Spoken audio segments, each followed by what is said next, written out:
L'Union européenne refuse de reconnaître Alexandre Loukachenko comme président du Bélarus.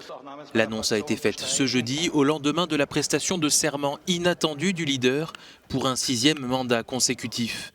Dans un communiqué, le chef de la diplomatie de l'UE a estimé que les élections du 9 août n'étaient ni libres ni équitables. Le président polonais a lui aussi critiqué la posture du leader bélarusse.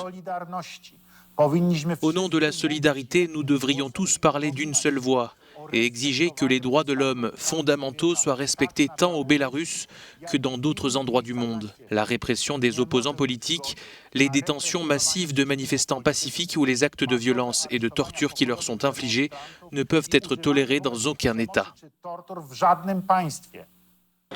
La prestation de serment d'Alexandre Loukachenko a provoqué une nouvelle manifestation de l'opposition à Minsk, réprimée par la police à coups de canon à eau et gaz lacrymogène. Des dizaines d'interpellations ont eu lieu dans la capitale. De son côté, le leader bélarusse balaie les critiques des pays occidentaux. À propos de la prestation de serment d'hier, ils se sont sentis offensés par le fait que nous n'avons pas dit aux Polonais, aux Lituaniens, Ukrainiens ou aux Tchèques ou à quiconque que nous organiserions cet événement.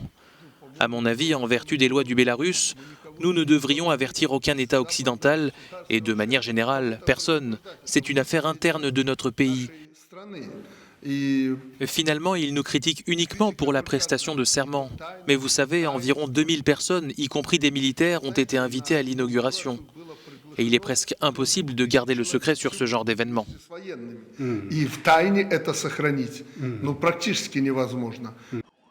Le Royaume-Uni, les États-Unis et le Canada ont annoncé préparer des sanctions contre le régime bélarusse. Celles de l'Union européenne sont actuellement bloquées, faute d'unanimité des États membres.